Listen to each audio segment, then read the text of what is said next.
अस्सलाम वालेकुम and welcome to our channel. I am doctor Hamad Ismail. SPSS एक टूल है जो स्टैटिस्टिकल एनालिसिस के लिए इस्तेमाल होता है। इसका नाम है statistical package for social sciences. इसको बायोलॉजिकल साइंसेज के लोग, सोशल साइंसेज के लोग वाइड रेंज में इस्तेमाल करते हैं अपने डाटा को एनालाइज करने के लिए, ग्राफ बनाने के लिए, अनोवा रन करने के लिए। आज के इस फर्स्ट ट्यूटोरियल में हम देखेंगे कि आपने SPSS को इंस्टॉल कैसे करना है करेक्टली, इसका बेसिक विंडो कौन सी है, इंटरफेस कौन सा है, इसका डाटा एंट्री आपने कैसे करनी है, इसके मेन वैल्यूज़ कौन सी हैं, और इसके अंदर दो व्यू होते हैं, एक डाटा व्यू होता है और एक वेरिएबल व्यू होता है। साथ में हम एक्सप्लेन करेंगे कि डिफरेंट वेरिएबल जो इसमें आप डालते हैं, स्केल क्या है, ऑर्डिनल क्या है और नॉमिनल क्या है। तो पहले हम आपको इसकी इंस्टॉलेशन बताएंगे और फिर हम इसके बेसिक ओवरव्यू और इंट्रोडक्शन के लिए हम आपको इसके प्रैक्टिकल डेमोन्स्ट्रेशन की तरफ लेके जाएंगे। तो आइए देखते हैं कि हम इसको कैसे परफॉर्म करेंगे। मेरे पास ये SPSS का सॉफ्टवेयर है। अब मैं इसको इंस्टॉलेशन कर रहा हूँ। इंस्टॉलेशन के लिए अगर देखें, ये जिप फोल्डर है। जिप फोल्डर को रन करने के लिए हमें एक छोटा सा सॉफ्टवेयर होता है मिनरॉर, आपके पास वो इंस्टॉल होना चाहिए। मेरे पास इंस्टॉल है। अगर नहीं इंस्टॉल, आप गूगल में जाएंगे, मिनरॉर को डाउनलोड करेंगे और इंस्टॉल कर लेंगे। वो सिंपल है, उसमें कोई टेक्निकलिटी नहीं है। अब आपने इस पर राइट क्लिक करना है और राइट क्लिक करके मिनरॉर में जाना है। मिनरॉर में ये ऑप्शन है एक्सट्रैक्ट फाइल्स का। आपने इसको, ये विंडो ओपन होगी और इस पर ओके कर देना है और ये पासवर्ड मांगे। मेरे पास जो सॉफ्टवेयर है इसका पासवर्ड सिंपली मैंने 123 रखा हुआ है और मैं इसको ओके कर देता हूँ। तो ये अनजिप कर रहा है। आपने जो बाय डिफ़ॉल्ट सेटिंग की है उसी के अंदर ये क्या करेगा, इसको इंस्टॉल करके इसको कंप्लीट कर लेगा। ये डिपेंड करता है कि अभी सॉफ्टवेयर कितना बड़ा है। अभी फॉर एग्जांपल देखें, ये ऑलमोस्ट हो चुका है। जब ये एक बार अनजिप हो जाएगा कम्प्लीटली, तो फिर ये देखिए यहाँ पे आपके पास एक इसने फ़ोल्डर बना दिया। अभी ये बन रहा है, ये थोड़ा सा ही रह गया। ये कंप्लीट होता है तो हम आगे नेक्स्ट स्टेप की तरफ आते हैं कि हमने इस नेक्स्ट स्टेप को इसको कैसे परफॉर्म करना है। SPSS की इंस्टॉलेशन थोड़ी ट्रिकी है, तो आपने तमाम स्टेप्स को थोड़ा सा ध्यान से देखना है। ये अनजिप हो गया है, ये फ़ोल्डर आ गया। आपने इस फोल्डर पे क्लिक करना है। फ़ोल्डर पे क्लिक करने के बाद इसके अंदर एक और फोल्डर है और एक और फोल्डर है, और यहाँ पे हमारे पास एक ये SC साइलेंट के नाम से मेरे पास ये फाइल है जो .iso फाइल है। आपने इस पर डबल क्लिक करना है तो ये ओपन हो जाएगी। इस तरह का होगा। अगर ये ना हो तो सिंपली आपने इसको राइट क्लिक करना है और आपने ओपन विद में जाके विंडोज़ एक्सप्लोरर में इसको ओपन कर देना। जब आप इसको ओपन करेंगे तो आपके पास ये विंडो ओपन हो जाएगी।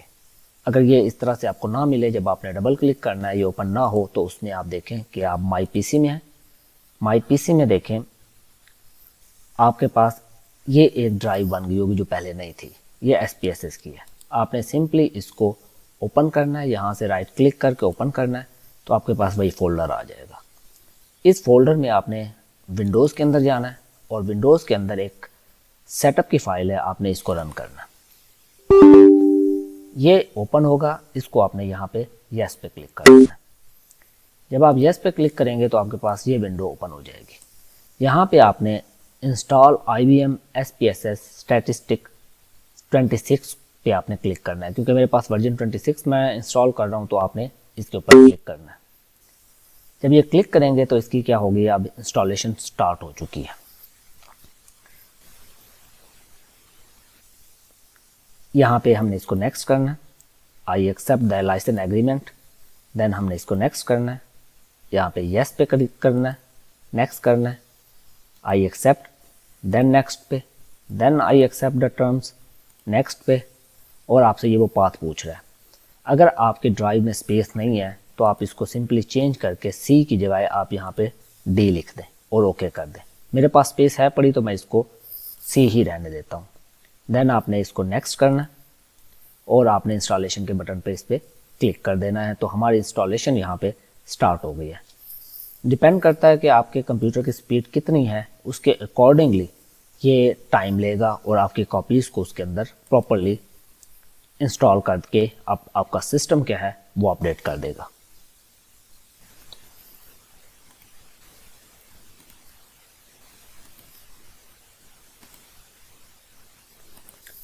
तो ये अब हमारा यहाँ पे फिनिश हो चुका है और हम यहाँ पे फिनिश के बटन पे क्लिक कर देते हैं तो हमारा SPSS की इंस्टॉलेशन यहाँ पे कंप्लीट हो गई है। ये आपके पास ऑप्शन आएगा तो इसका मतलब है कि आपने इसको रजिस्टर करना है। अगर जहाँ से आपने इसको परचेज़ किया है उसके साथ प्रोडक्ट की आती है, आपने प्रोडक्ट की में जाकर इसको इंसर्ट करना है। और अगर आप इसको इंसर्ट करना चाहते हैं आपने यहाँ पे कोड, ये पीछे जो कोड आया हुआ है ये लॉग कोड है आपका, आप इसको नेक्स्ट करके इसके अंदर कोड डाल दें, नेक्स्ट आप कर दें। कभी कोड नॉट वैलिड है, डेफिनेटली आप अपना कोड डाल के इसको रजिस्टर कर सकते हैं। तो फ़िलहाल आप जो है ना वो इसको कर लीजिएगा। फ़िलहाल मैं इसको कैंसिल कर देता हूँ और यस एग्ज़िट कर देता हूँ। सो इंस्टॉलेशन कंप्लीट है। जब आप इसका कोड डालेंगे, रजिस्ट्रेशन करेंगे तो डेफिनेटली ये आपका रजिस्टर हो जाएगा।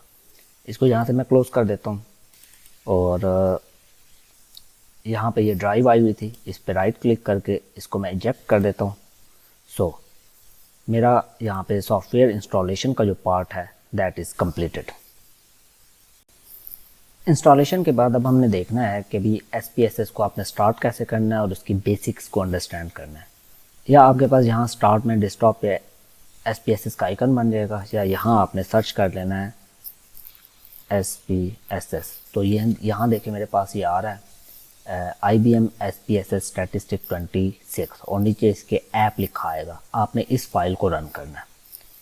जब आप इसको ओपन करेंगे तो फर्स्ट टाइम जब आप इसको ओपन करेंगे तो आपके पास कुछ विंडोज़ आएंगी। मैं आपको ये गाइड करूँगा कि आपने इसको कैसे टैकल करना है। ये थोड़ा सा हैवी सॉफ्टवेयर है, it will take some time. तो जब सब फर्स्ट टाइम आप खोलेंगे आपके पास ये विंडो आएगी, आपने इसको क्लोज कर देना। देन आपके पास ये मेन विंडो है जिसको आपने अंडरस्टैंड करना है। ये विंडो आपकी कहलाती है डाटा वेरिएबल, डाटा व्यू कहलाती है। और इसके नीचे देखें ये येलो हुई है और इसके साथ ये विंडो आपकी कहलाती है variable view, data view and variable view. यहाँ पे देखें सबसे पहले आपके पास यहाँ पे ऑप्शन है फाइल का। आप न्यू फाइल बना सकते हैं, पुरानी फाइलों को ओपन कर सकते हैं, डाटा इंपोर्ट कर सकते हैं, एक्सपोर्ट कर सकते हैं, रीनेम कर सकते हैं एंड सो ऑन। एडिट के अंदर सिंपली ऑप्शन है आपके पास view, status bar, tool bar के भी ये आपका इंटरफेस कैसे नज़र आएगा। अब आपके पास यहाँ पे डाटा है कि भी आपका किस किस्म का डाटा आपने करना है। ये जैसे हम इस कोर्स को पढ़ेंगे साथ साथ मैं साथ साथ इन चीज़ों को बताऊँगा। ट्रांसफॉर्म मीन अगर आपने कोई वैल्यूज़ इसके अंदर ऐड की हुई हैं और उन वैल्यू को आप ट्रांसफॉर्म करना चाहते हैं तो कर सकते हैं। एनालाइज के अंदर हमारे सारे स्टैटिस्टिकल मॉडल हैं जो हम टाइम के साथ यूज़ करेंगे। ग्राफ्स के अंदर हम ग्राफ कैसे बनाते हैं, जो चार्ट बिल्डर हम यूज़ करते हैं। फिर यूटिलिटीज़ हैं हमारे पास और ये चीज़ें आ रही हैं। दैन कुछ एक्सटेंशंस हैं और इसकी विंडो है और आपके पास हेल्प्स है, आप इससे हेल्प भी ले सकते हैं। अच्छा, एक चीज़ याद रखें कि अगर आपके पास आपका SPSS रजिस्टर नहीं होगा तो आपके पास ये ऑप्शंस विजिबल नहीं होंगे। अगर आपका SPSS रजिस्टर होगा तो आपके पास ये सारे ऑप्शन क्या होंगे, अल्टीमेटली आपके पास रजिस्टर्ड होंगे। अब मैं आपको ये समझाता हूँ कि डाटा व्यू और वेरिएबल व्यू क्या है। यहाँ पे देखिए आपके पास जो डाटा व्यू है इसके अंदर ये नज़र आ रहा है वेरिएबल वेरिएबल वेरिएबल वेरिएबल। ये वेरिएबल लिंक होते हैं इस वेरिएबल व्यू के साथ। हम यहाँ से स्टार्ट करते हैं कि वेरिएबल क्या है। वेरिएबल मेरा लेट्स सपोज जेंडर है, मैं कहता हूँ ये जेंडर है। जैसे ही मैं इसमें जेंडर लिखूँगा तो आपके पास बाकी फील्ड क्या हो जाएंगी, विजिबल हो जाएंगी।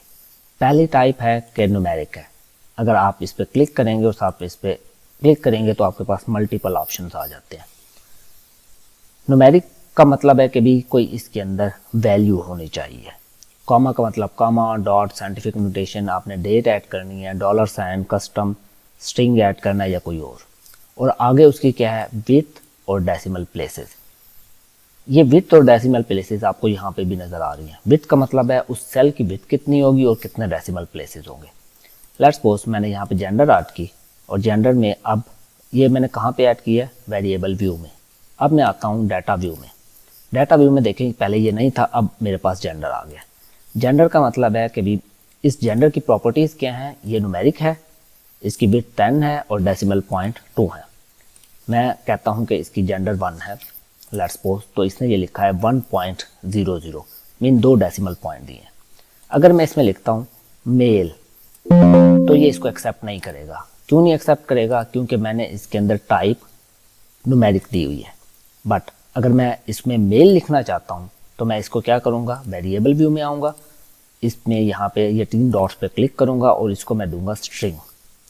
और करैक्टर की लिमिट आप 10 से 20 भी कर सकते हैं, आप जितने करैक्टर की लिमिट दें आप यहाँ पे इसको कर सकते हैं। अब मैं इसमें लिखता हूँ जेंडर में मेल, तो ये आपका मेल आ गया। ओके, अब मैं यहाँ पे एक और वेरिएबल बनाता हूँ जिसको मैं देता हूँ एज। एज में मैं कहता हूँ कि भी डिफरेंट एज है, इसमें न्यूमेरिकल दे देता हूँ और इसमें मैं डेसिमल पॉइंट भी ऐड कर देता हूँ। एज मैं कहता हूँ, ये देखें पहला वेरिएबल जेंडर था और दूसरा वेरिएबल मेरे पास एज आ गया। अब एज कितनी है, लेट्स सपोज अगर किसी पर्सन की एज 20 ईयर है तो 20 आ गई, मीन दूसरे पर्सन की एज है 20.23 ईयर्स, तो ये देखें 2 डेसिमल पॉइंट्स हैं। आप इन डेसिमल पॉइंट को इंक्रीज करना चाहें तो यहाँ से कम या ज़्यादा भी आप कर सकते हैं, ये आपकी चॉइस है। ठीक है, टाइप होगी, विड्थ होगी, डेसिमल होगी, उसके बाद लेबल। लेबल क्या है, लेबल हमें आप कुछ दे सकते हैं कि भी आप कहते हैं कि ये जेंडर कहाँ के जेंडर हैं, ये जेंडर हैं एमफिल क्लास के लेट्स सपोज। और एज क्या है, एज ग्रुप किसकी है, एज ग्रुप है मेल स्टूडेंट्स की, या एक और वेरिएबल बना दें कि एज ग्रुप है फीमेल स्टूडेंट की।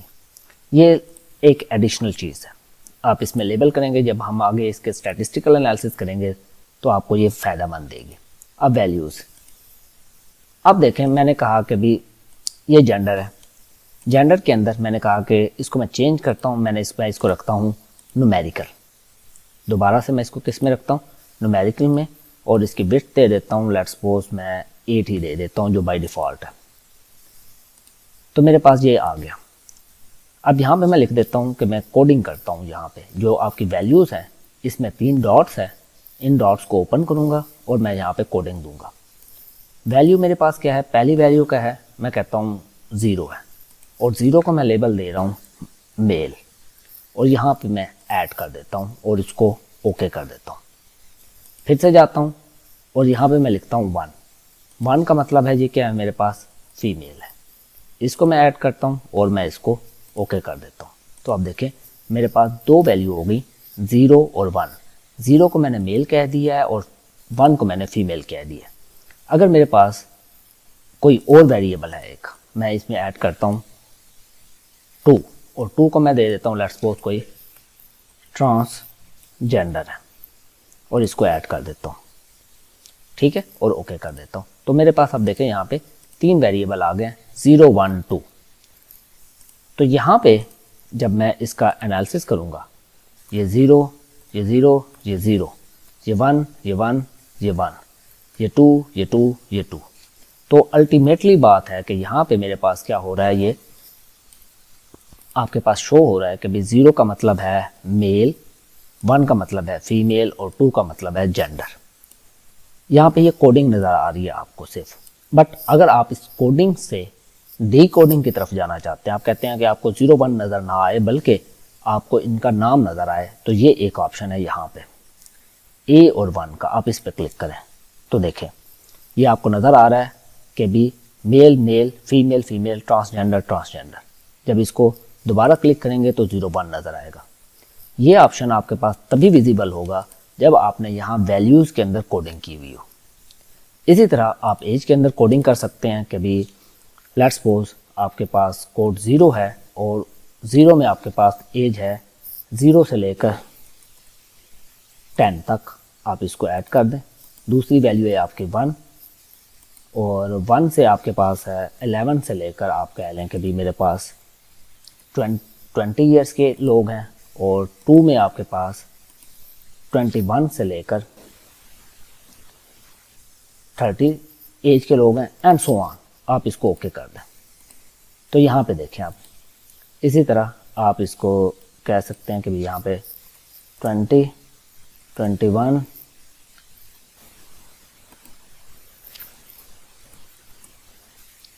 21, 11। पहले मैं इसको हटा देता हूँ ताकि मेरे लिए आसान हो जाए कि यहाँ पे मैं कर देता हूँ कि भी आपके पास 0, 0, 0, 1, 2, 33, 24, 26, 11, तो ये मैंने ये कोडिंग कर दी, इसमें मैंने वैल्यूज़ लिख दी हैं एज की। अब मैं कहता हूँ इसको ये इस तरह से करें। जब मैंने इस तरह किए हैं तो देखिए जहाँ पे वो कोडिंग मेरी अप्लाई हो रही है उसने 1 से 10 कर दिया, ये 11 से 20 कर दिया। अब यहाँ पे मेरी कोडिंग नहीं हुई थी, उसने यहाँ पे इसको चेंज नहीं किया। सो ये कोडिंग और डी कोडिंग आपको यहाँ पे क्या कर देती हैं, सॉरी यहाँ पे 3 करना था, यहाँ पे 2 करना था, यहाँ पे 2 करना था, यहाँ पे 1 करना था। तो मैंने इसको यहाँ पे ये देखें कोडिंग कर दी है, तो वो उसके मुताबिक वो बता रहा है कि ये यहाँ पे ये एज मौजूद है। आप इसको ऐसे कर सकते हैं न्यूमेरिकल में।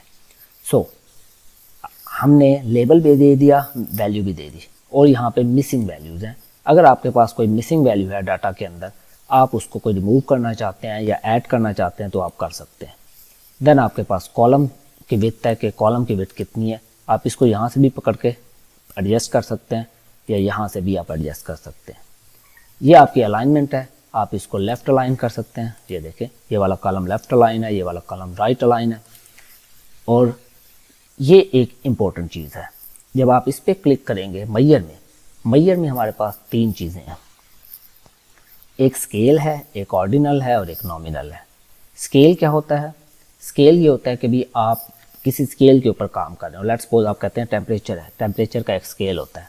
ह्यूमन बॉडी का टेम्परेचर लेट्स सपोज 98 से 99, 100, 101, 102 मीन टेम्परेचर जा सकता है, कहाँ तक जा सकता है। इसी तरह आपके रूम का टेम्परेचर है, वो आपका 25 से जाता 45 तक भी जा सकता है। तो ये एक स्केल पे है, मीन आपने कोई चीज़ मेजर करनी है वो स्केल में है। दूसरा ऑप्शन है आपके पास ऑर्डिनल। ऑर्डिनल क्या है? ऑर्डिनल है कि अगर कोई डाटा ऑर्डर के अंदर हो, मीन आप कहें कि क्लास में ऐसे स्टूडेंट जिनका जीपीए 3 से 3.5 है, ये एक ऑर्डर है।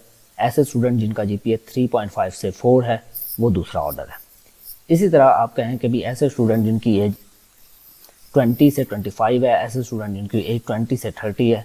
मीन जब कोई चीज़ आपकी ऑर्डर में चले, इसका आपस में मीन हम उनको ऑर्डर स्केल कहते हैं। और नॉमिनल हम कहते हैं जिनके दरमियान ना कोई स्केल हो और ना उनके दरमियान कोई ऑर्डर हो, तब हम नॉमिनल यूज़ करते हैं। जैसे हम कहें कि जेंडर है, आपका जेंडर के केस में क्या आएगा? आपका नॉमिनल आएगा, क्योंकि मेल और फीमेल इनके दरमियान लिंक नहीं है, इनके दरमियान ऑर्डर नहीं है। ओके, तो इस केस में हम क्या लिखेंगे? नॉमिनल। इसी तरह आपके डिफरेंट मीन प्रोफेशन हो गए, मीन एक डॉक्टर है, एक टीचर है, इनके दरमियान कोई लिंक नहीं है, कोई ऑर्डर नहीं है, तो इसमें क्या आएगा? नॉमिनल आएगा। तो ये सारी चीज़ें आपकी क्या है? नॉमिनल है। सो जब आपने ये सिलेक्ट करना है, जेंडर के केस में हमने इसको देना है कि आपका नॉमिनल है, और एज के केस में हम इसको देना है ये ऑर्डिनल है, क्योंकि इसके अंदर एक ऑर्डर मौजूद होता है। और लास्ट में हमारे पास रोल है, इसमें input, target, both, none. Normally हम इनपुट पे ही रखते हैं। तो यहाँ पे ये फाइलें हैं कि भी आप देख लें कि भी जो वेरिएबल यहाँ आप वेरिएबल व्यू में ऐड करेंगे, आप जितने मर्जी चाहें वेरिएबल ऐड करते जाएं, और यहाँ पे आपका डाटा वेरिएबल की फॉर्म में आपका आता जाएगा, और यहाँ पे आपके नंबर ऑफ केसेस आते जाएंगे, आपके पास कितने रेप्लिकेट्स हैं। इस तरह से आप करके इसको सेव कर सकते हैं। अब सिंपली अगर मैं इसको सेव करना चाहता हूँ फाइल को, तो मैंने यहाँ से फाइल में जाना है और इसको सेव करना है। जिस तरह आप बाकी फाइलें सेव करते हैं, मैं इसको डेस्कटॉप पे लेट्स सपोज अपने डॉक्यूमेंट्स में या कहीं डेस्कटॉप पे मैं इसको डाटा में मैं यहाँ पे सेव कर देता हूँ। इसको नाम रख देता हूँ इंट्रो 1। तो मेरे पास ये फाइल क्या हो जाएगी? यहाँ पे सेव हो जाएगी। ये आउटपुट फाइल होती है, जब आप सेव करते हैं इस पे आपका रिज़ल्ट आता है। जब हम एनालिसिस करेंगे, ग्राफ करेंगे या स्टैटिस्टिकल एनालिसिस करेंगे, तो आपके पास यहाँ पे रिज़ल्ट आएगा। अब ये फ़ाइल सेव नहीं है, इसको अगर आपने सेव करना होगा तो आपने इस फाइल को अलग से सेव करना होगा, और इसको भी आप आउटपुट 1 के नाम से आप कहीं भी जहाँ पे आप सेव करना चाहें, यहाँ पे अपने डेस्कटॉप पे, अपने डॉक्यूमेंट में आप इनको क्या कर सकते हैं? सेव कर सकते हैं। सो पीछे वाली फ़ाइल आपकी डाटा फाइल है, ये अलग से सेव होगी, और ये आउटपुट फाइल जिस पे आपके रिज़ल्ट होंगे ये अलग से सेव होगी। मैं आपको दिखा देता हूँ, मैंने ये 2 फाइलें अलग अलग से सेव की हैं। ये मेरे डी के अंदर सेव हुई है। ये फाइल इंट्रो 1 ये मेरी डाटा फाइल है, और आउटपुट 1 ये मेरी आउटपुट फाइल है जिसमें रिजल्ट्स आएंगे। तो जब हम SPSS के ऊपर कंप्लीट एनालिसिस करेंगे आने इस कोर्स में आने वाले क्लासेस के अंदर, तो मैं आपको डिटेल इसकी आगे साथ बताऊंगा। तो अभी के लिए इतना ही। Thank you so much for watching. अल्लाह हाफिज़।